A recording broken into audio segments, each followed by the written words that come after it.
시청자 여러분께 문화 인사드립니다. 현월TV 윤목사입니다. 예, 또 용어 정의 시간이 되었습니다. 지난 네 번째 용어 정의 여러분 잘 보셨지요?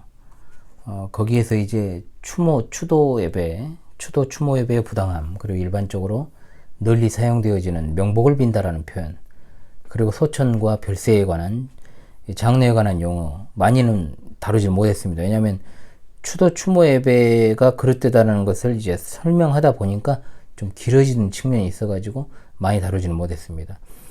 오늘 이 시간에는 장례와 관련한 몇 가지 용어 및 행위를 좀 바로잡는 시간을 갖고요. 이제 이 부분은 마무리하고 다음 시간부터는 이제 현대 신학의 주제 및 몇 가지 용어들을 가지고 신학적 주제를 가지고 용어 정의 시간을 계속해서 좀 이어가 보도록 그렇게 하겠습니다.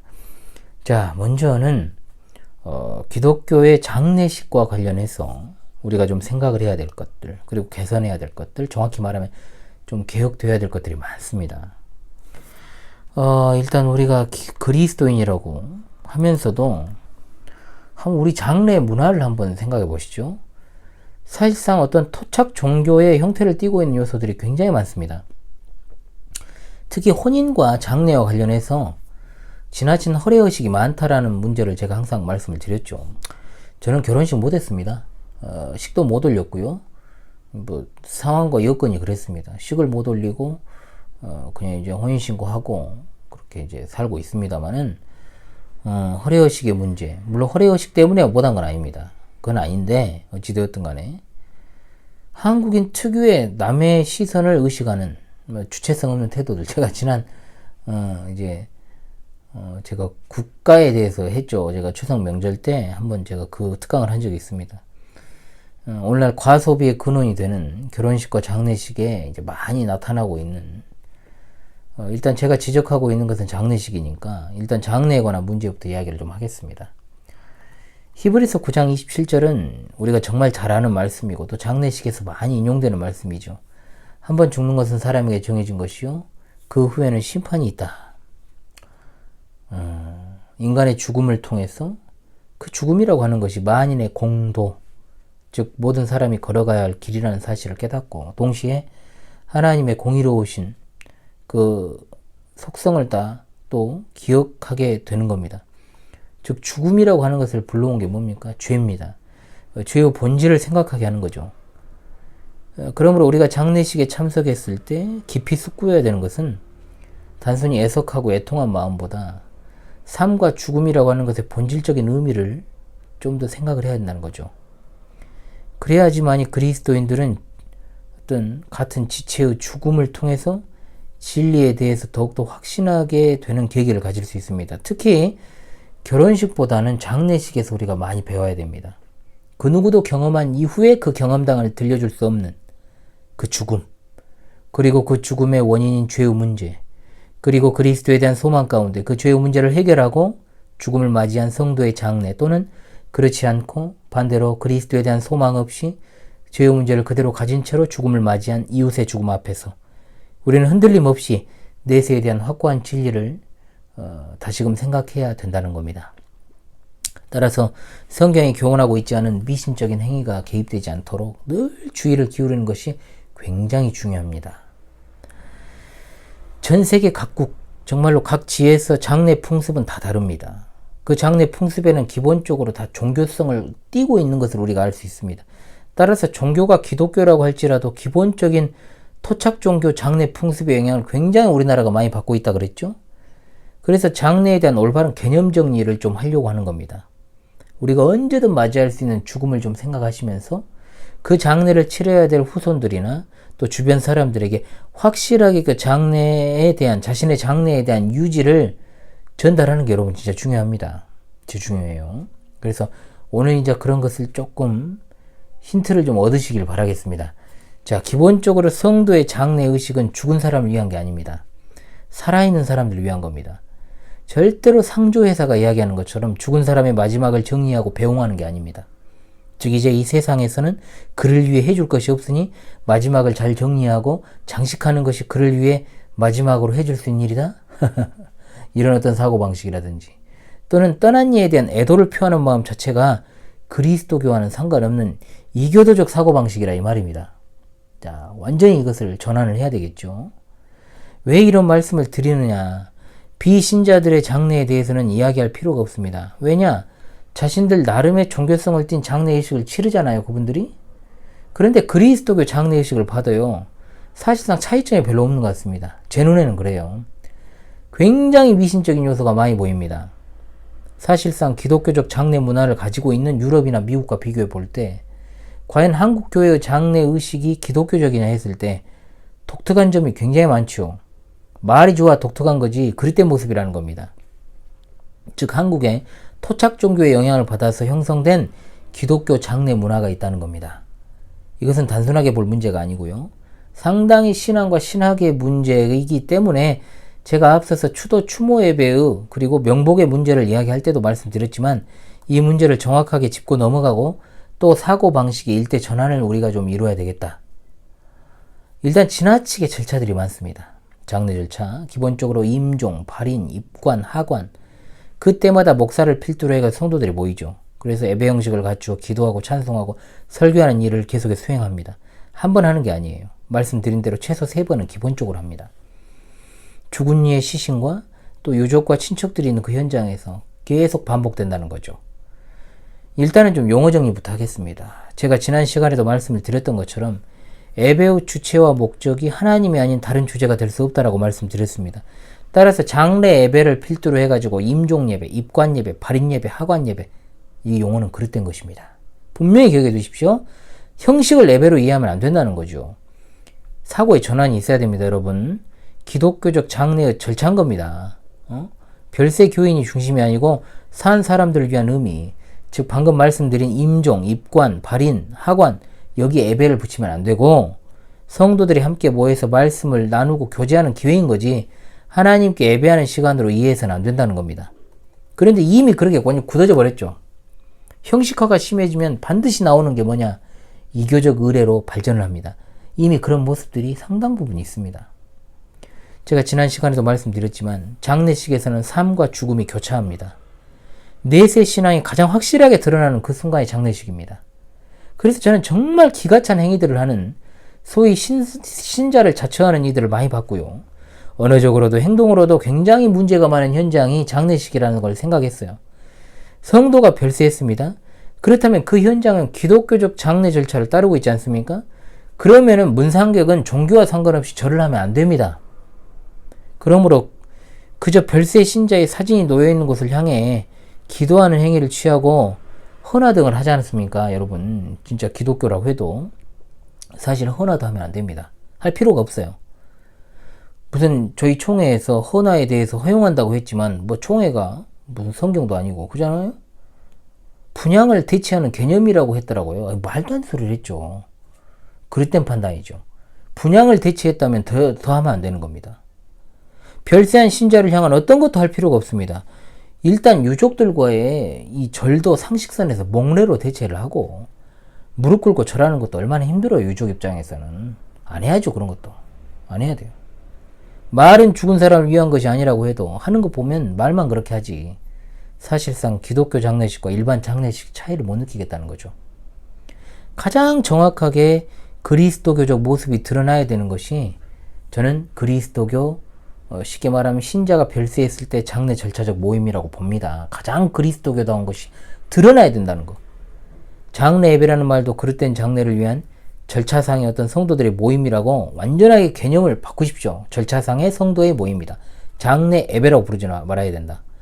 그러면 여러분들이 혹시나 나의 죽음과 관련한 유지를 남기실 때 가장 그리스도교적인 모습이 드러날 수 있도록 영정이라는 말이라든지 영결식이라는 말이라든지 영안실이라는 이 말도 이제 다 다루겠습니다. 다 그릇된 말들이에요.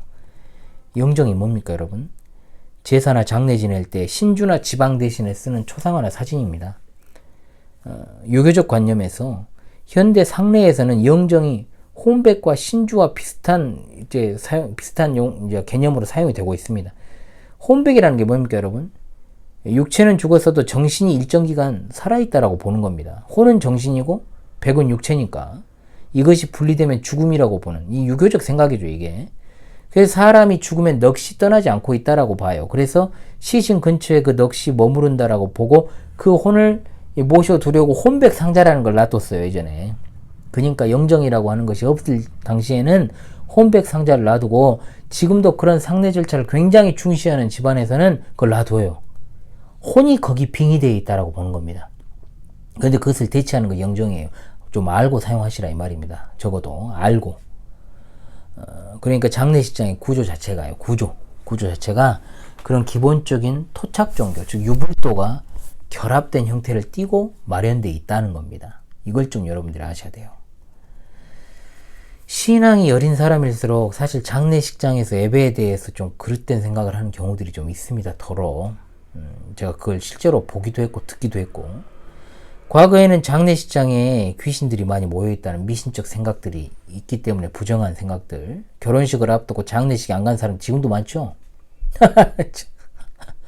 지금도 그런 사람들이 있어요. 기가 차죠. 심지어 제가 담임하는 이 교회에서 그런 사고방식을 가진 인간이 하나 있었죠. 지금 나갔어요. 진작 나갔는데 그런 이야기를 해가지고 기가 차더라고요. 지금 이제 진작 나가가지고 생각도 안 납니다만은 어처구니 없죠. 비신자들이야 그런다 쳐도 여전히 교회 안에 어린 사람들은 교회 안에 들어와 있으면서도 예배를 반복해서 잘 드리면 악귀의 접근을 막는다, 이런 사고방식을 가진 사람이 있더라고요, 실제로. 장례식뿐만 아니라 이사 예배 때도 예배를 열심히 빡세게 드려가지고 좋은 기운을 오게 하고 그런 식의 생각을 하는 사람이 들어 있어요. 예배를 통해 유가족을 위로한다? 이것도 잘못된 거예요, 여러분. 이렇게 생각하시면 안 돼요. 이미 예배를 그릇되게 인식을 하고 목적을 위한 예배로 변질이 된 겁니다. 예배는 사람을 위로하기 위한 게 아닙니다. 예배의 개념이 너무 왜곡되게 심겨져 가지고 타종교의 어떤 제의적 절차와 이 장례 예배가 별로 다른 점을 느낄 수가 없는 그런 측면도 있습니다. 어찌되었든 장례 절차를 따라서 매번 예배하는 것을 통해서 어떤 효과를 노린다? 그릇된 사고방식입니다. 정리하겠습니다. 장례 절차를 예배로 이해하는 것은 잘못이다. 절차상의 의미일 뿐 성도들이 함께 모여 말씀을 나누며 교제하는 기회이고 또한 복음전도의 계기가 될 수 있다. 별세한 교인을 위한 것은 없다. 오로지 살아있는 사람을 위한 모임이다. 따라서 기독교적 장례 절차에 이교도적 풍습이 들어오지 못하도록 막는 것이 유가족의 몫이고, 허례의식을 없애야 하며 최대한 간소하게 장례를 치르되 신앙이 여린 자들이 자칫 비기독교적 사고를 갖게 되지 않도록 주의해야 된다는 겁니다. 또한 예배가 유족을 위로하기 위한 목적이 되어서는 안 됩니다. 그 말씀을 드리도록 하겠습니다. 그래서 우리가 죽음을 잘 준비하되 장례와 관련한 절차의 유지를 남기는 게 굉장히 중요합니다. 할 필요가 없는 것을 관행이라 해서 하는 것도 없애야죠. 저도 정말 장례식을 좀 참석을 했습니다만은 도대체가 기독교적 장례식이 뭔지를 솔직히 전 모르겠어요. 똑같은데 그냥 거기다가 예배만 입혀놓은 느낌? 또한 성도의 장례식을 인도해야 될, 제가 목사지 않습니까? 성도의 장례식만 인도하죠. 적어도 그런 상황에 닥쳤을 때 그동안의 관행을 깨고 진짜로 제가 말씀드린 대로 살아있는 자를 위한 철저한 모임과 교제로 진행을 할 것이고요. 장례식이라고 하는 것이 분위기가 다 다르잖아요. 별세한 분이 어떤 진짜 상황인지 모르지 않습니까? 평온한 장례식도 있어요, 실제로. 근데 진짜로 비통한 슬픔이 지배하는 장례식이 있습니다. 연세가 많이 드신 분이 별세한 것이 아니라 정말 생각지도 않은 사고나 사건으로 별세하게 된 어린 신자의 장례식 같은 경우 눈 뜨고 볼 수 없죠. 그 분위기를 말로 표현 못하는 겁니다. 그런데 무턱대고 거기다가 무조건적으로 절차들을 고수하는 것도 웃기는 행위입니다. 저는 장례 절차와 관련한 이런 행위들이 그리스도교 내부에서부터 정말 확실하게 좀 변화되어야 된다고 봅니다. 일단 기독교적 장례 의식에 대해서 살짝 고찰을 해서 살짝 장례와 관련한 몇 가지 용어만 더 정리를 하고요. 이 주제는 이제 그만 다루겠습니다. 장례 이야기만 하기가 좀 처지는 게 있어요. 적어도 우리 그리스도인이 사용해서는 안 되는 용어 몇 가지만 정리하고 마무리하겠습니다. 첫 번째, 별세한 이 교인의 배우자를 미망인이라고 하면 안 됩니다. 자, 일반적으로 미망인이 뭡니까? 남편 잃고 홀로 남은 여인을 가리키는 말로 미망인이란 말 쓰죠. 한자어를 보면 아직 안 죽은 사람이에요, 미망인. 망자라는 말도 신자에겐 써서는 안 되는 유불도적 관점의 용어죠. 함께 살아가던 사람이 망자가 되었으니 이제 살아있는 한 사람은 미망자가 되어서 미망이다 이렇게 부르는 거예요. 웃기는 소리죠. 신자의 죽음은 망하는 게 아니지 않습니까? 주님 곁으로 갔으니까 복이죠. 그리고 믿음을 가지고 이제 다시 천국에서 만날 것을 소망하는 이가 어떻게 미망인이 될 수 있습니까? 설사 불신자라고 해도 미망인이란 말 쓰지 마시고요. 남겨진 가족이라는 말에 그냥 유가족 또는 유족이라고 부르면 됩니다. 한자어로 된 거 막 쓴다고 유식해지는 거 아닙니다. 두 번째, 요즘은 많이 없어졌는데 별세한 신자의 유품을 관에 넣거나 또는 묻거나 불로 사르는 행위, 전혀 그리스도교적인 게 아닌 미신적인 행위입니다. 찬송 성경을 써야지 왜 그걸 땅에다 묻고 불에 태웁니까? 웃기는 행위죠. 이것은 과거에 성찬식 때도 이런 게 있었거든요. 성찬식에 남은 것들을 갖다가 소각하거나 정한 곳에 묻어라. 이게 또 헌법적 규칙에 나와 있어요. 왜 이런 소리를 써놨는지 모르겠더라고요. 저는 미신적인 행위죠. 분향은 물론이고 저는 그것을 대체하는 헌화도 그릇되다고 봅니다. 적어도 그리스도교의 장례식이라면 제발 그런 형식들을 좀 철폐해야 돼요. 과거에는 병풍 뒤에 시신을 놔뒀잖아요. 겨울에는 좀 덜한데 여름에는 반나절만 지나도 냄새나니까 향 피워서 악취 제거했습니다. 그런 목적이 많이 있었다는 거죠. 그런데 지금 장례식장 시신들은 어떻습니까? 다 냉동고에 있어요. 시신이 없는 빈소에 그리스도교와 상관없는 장식과 같은 것들을 기본적으로 하지 말아야 됩니다. 물론 요즘 상조회사가 다 하잖아요. 그렇지만 상조회사랑 이야기해서 관계자와 그런 것들을 최소화하는 것이 중요하다. 장례 문화의 개선이 필요한 이유가 여기 또 나옵니다. 세 번째, 그런 차원에서 영안실이란 말도 잘못된 말입니다. 시신을 보관한 장소를 영안실이라고 하죠. 그런데 이것도 유불도적 관점에서 용어예요. 죽은 사람의 영혼을 모신 방이란 뜻인데 별세한 신자의 영혼은 어디 있습니까, 여러분? 그 즉시 천국으로 갔습니다. 낙원으로 갔습니다. 시신만 땅에 있습니다. 그냥 시신 보호실, 시신 안치실. 자, 시신이라는 말의 어감이 좀 그렇기 때문에 장례실이라고 하면 되는 거죠. 영안실이라고 말하지 말기 바랍니다. 자, 이런 하나하나 다 지적하면 어떻게 사느냐? 불쾌감을 내비치는 목사님들이 있더라고요. 자, 특히 신대원 시절에 지난 시간에 말씀드렸죠. 추도 추모 예배 고려 측 성명서 가지고 제가 인용해서 이야기하는데 면박을 그냥 아주 엄청 준 그 목사님, 그분이 또 한 말이에요. 영어 하나하나 지적하면 어떻게 되겠냐면서 굉장히 그런 식의 책을 낸 분에 대해서 욕을 하더라고요. 이게 육두문자만 안 썼지 엄청 욕을 하면서 얼굴이 빨개져가지고. 제가 평소에 늘 말씀을 드리지 않습니까, 여러분? 저는 그 목사님 이상하다고 생각합니다. 왜 그렇죠? 참된 종교인 그리스도교는 정확한 하나님의 계시 진리를 따라서 체계화된 신학과 신앙과 교리가 있습니다. 그러면 당연히 신자가 사용하는 언어와 용어도 그리스도교적이어야 되는 거 아닙니까? 비성경적이고 반기독교적 용어를 쓰면서 그런 문제를 지적하는 것을 문제라고 보는 사람이 더 문제 아닙니까? 제가 틀렸나요, 여러분? 언어는 마음의 반영 아닙니까? 그 사람의 생각의 반영이고, 말을 함부로 하지 않으려고 노력하는 것도 일반 상식 아닙니까? 그런데 우리는 그리스도인 아닙니까? 그리스도인이 되어서 비성경적이고 반기독교적인 용어를 쓰면 안 되지요. 저는 신자라고 하는 사람들과 10분, 자칭 신자, 5분 이것만 대화하면요, 그 사람의 신앙이 정상인지 비정상인지 저는 구분합니다. 능력이 뛰어나서가 아니고요, 바른 신앙인은 분명히 사용하는 용어가 있거든요. 바르게 쓰려고 노력을 합니다. 미처 배우지 못하고 몰라서 그릇되게 사용할 수도 있습니다. 그걸 그러니까 제가 바로 잡으려고 목사가 된 것 아닙니까? 개선하면 돼요. 그런데 그렇지 않은 경우들이 많아요. 그냥 녹 익어가지고 그냥 내뱉는 말 속에서 그 사람의 신앙관이 반영이 되더라는 겁니다. 그래서 용어가 중요한 겁니다, 여러분. 우리 역사적 정통 기독교의 신앙의 선배들이 사용하지 않았던 용어를 쓰는 사람들이 있어요. 그거는 분명히 그 내면을 들여다보면 신학과 신앙이 그릇된 것을 제가 많이 봤습니다. 우리 역사적 기독교는 철저하게 성경적인 언어 생활과 행위를 추구합니다. 자, 그리고 네 번째. 지난 시간에도 제가 말씀드렸습니다만 신자의 죽음은 별세라고 하면 된다라고 말씀을 드렸습니다. 소천이라는 말의 문제점도 조금 이야기를 했습니다만 너무나 이 보편적으로 사용되는 용어가 되어버렸으므로 혼용해서 사용을 할 수 있겠으나 별세라는 용어가 있으니 우리는 별세로 족하다라고 말씀을 드렸습니다. 그런데 타계라든지 영면이라든지 유명을 달리했다 등의 표현은 쓰면 안 됩니다. 비신앙적인 용어입니다. 자, 타계는 뭐냐? 타계 말 그대로 다른 세계란 뜻이에요. 생존 세계의 반대 개념이 타계입니다. 저승을 가리키는 다른 표현입니다. 보통은 사회적으로 명망있는 인사가 죽음을 맞이했을 때 타계했다라 그러죠. 불교 용어입니다. 불교 용어. 불교에서 말하는 미계 6군데와 그리고 5계 4군데를 통틀어서 10계라 그럽니다. 그런데 이걸 갖다가 타계라 그래요. 더 이상 이야기는 안 할게요, 제가. 그리고 영면 또는 유명을 달리했다. 자, 이것도 이교적인 용어입니다. 근데 목사님, 신자의 죽음을 잠이라고 표현하지 않습니까? 영면은 잠잔다는 거 아닙니까?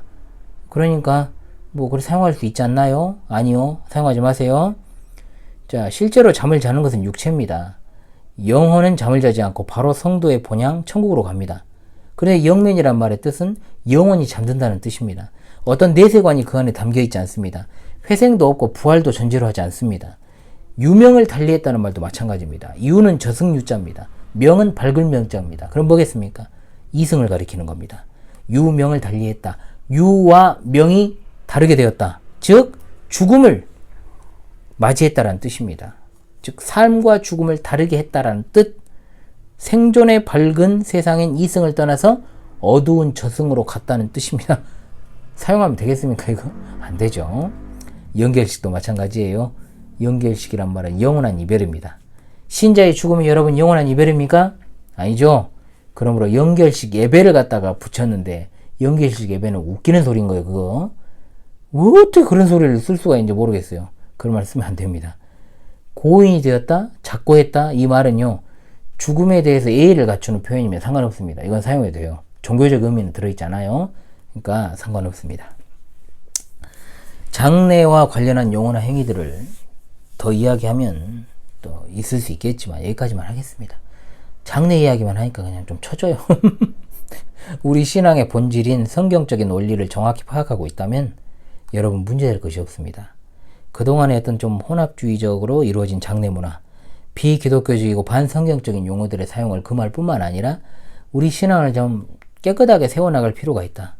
삶과 죽음의 문제는 굉장히 근본적인 것이고 그것이 가장 잘 드러나는 것이 장례식이기 때문에 장례 절차와 모임을 통해서 어떻게 하면 신앙이 어린 자들에게 그리고 우리 자녀들에게 바른 신앙관을 심어주고 또 남겨진 유가족들이 어떻게 신앙생활을 잘 해나가야 될까, 그리고 거기 참석한 천국의 소망을 갖지 못한 비신자나 불신자들에게 복음을 통한 구원 영생의 도리를 잘 전할 수 있을까를 진짜 고민하는 것이 비로소 가장 좋은 기독교 장례식 모임이 되지 않을까 싶습니다.